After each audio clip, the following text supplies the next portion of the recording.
Hello friends, welcome back my YouTube channel. First month जैसे ही complete होता है second month लग जाता है।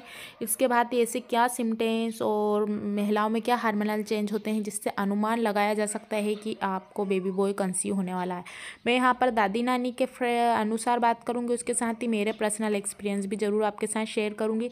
दादी नानी के मुताबिक मेरे अंदर कितने % कौन से लक्षण बिल्कुल सही साबित हुए हैं बेबी बॉय के, तो वीडियो एक अनुमान लगाने के लिए है। मैं यहाँ पर 10 सिम्टम्स बताऊंगी। अगर 10 में से आपको 5 सिम्टम्स भी सेम होते हैं तो आप अनुमान लगा सकते हैं कि आपको बेबी बॉय हुआ है। फर्स्ट है सोने की सही स्थिति। अगर आपको बाईं करवट अच्छे से नींद आती है, आपने अभी तक बाईं करवट अधिकतर सोया है, तो आप बेबी बॉय को कंसीव करने वाले हैं। ये वाली बात दादी नानी की पूरी 100% मेरे केसेस में सही साबित हुई है, क्योंकि मैंने पूरे 9th मंथ बाई करवट यानी लेफ़्ट साइड ही सोकर निकाला है। दाईं करवट तो मैंने बिल्कुल भी नहीं सोया है, एक ही करवट में मुझे बहुत ज़्यादा नींद आती थी। सेकंड है उल्टियाँ होना। ऐसा माना जाता है कि आप बेबी बॉय को कंसीव करने वाले हैं तो उल्टियाँ होंगी। बहुत सारे केसेस में लड़कियों के समय होती है, लेकिन दादी नानी के हिसाब से ये भी बिल्कुल 100% सही था। मुझे फर्स्ट मंथ से थर्ड मंथ तक बहुत अधिक उल्टियाँ होती थी और मुझे बेबी बॉय कंसीव हुआ है। थर्ड है खाने के प्रति रुचि। अगर आपको बहुत चटपटा स्पाइसी खाना पसंद आने लगा है तो आप बेबी बॉय को कंसीव करने वाले हैं। तो ये थर्ड बात भी पूरी 100% सही हुई थी, क्योंकि मैंने तीखा और मसाला और स्पाइसी वाला खाना बहुत अधिक खाया है। इसके साथ ही मुझे बार बार थोड़ा थोड़ा भूख लगती थी, एक ही दिन में 3 से 4 बार खाना खाती थी। तो ये वाली बात भी जो दादी नानी की है थर्ड वाली, बिल्कुल 100% मेरे केसेस में सटीक बैठी है। फोर्थ है बेबी की मूवमेंट। अगर कहा जाता है बेबी जो होते हैं बहुत ज़्यादा सक्रिय होते हैं, वो बहुत ही जल्दी पैर पेट के अंदर टमी के अंदर रहते हैं तो बहुत ज़्यादा पैर चलाते हैं, तो ये 4 वाली मंथ जो बात है वो भी बिल्कुल सटीक साबित हुई है, क्योंकि थर्ड मंथ से ही मुझे बेबी की मूवमेंट महसूस होने लगी थी। और बेबी गर्ल के समय तो मुझे पूरा 5 मंथ हो गए थे, उसके बाद बेबी ने मूवमेंट की थी। तो थर्ड मंथ में मुझे बेबी की मूवमेंट बहुत अधिक और अच्छे से फील होती थी।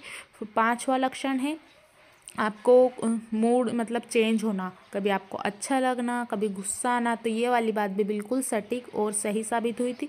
कभी कभी गुस्सा आना और ये वाली चीज़ें मेरे साथ होती थी। 6 है पीठ में दर्द। ऐसा माना जाता है आप बेबी बॉय को कंसीव करने वाले हैं। तो फ्रेंड्स ये मुझे पहले तो नहीं हुआ, लेकिन हाँ 8 मंथ के बाद मेरी पीठ में बहुत अधिक दर्द था, बहुत अधिक चुभन होती थी, उठने बैठने चलने में बहुत अधिक दिक्कत होती थी। तो ये जो छठा लक्षण है वो मुझे 8 मंथ में हुआ। इसके साथ ही 7वां लक्षण है सर में दर्द। तो मैं आपको बता दूं 7वां लक्षण मुझे सेकेंड मंथ में महसूस हुआ था कि मेरे सर में बहुत अधिक दर्द होता था, थोड़े थोड़े चक्कर आते थे। और नेक्स्ट यानी कि 8वां लक्षण है पेट के निचले हिस्से में दर्द होना। ये आपको कभी भी महसूस हो सकता है, आप जैसी प्रेगनेंसी कंसीव की आपको तब भी लग सकता है। तो प्रेगनेंसी कंसीव के 15 दिन बाद ही मुझे ये पेट में चुभन और कड़कपन महसूस होने लग गया था, जिससे मुझे बेबी बॉय कंसीव हुआ है।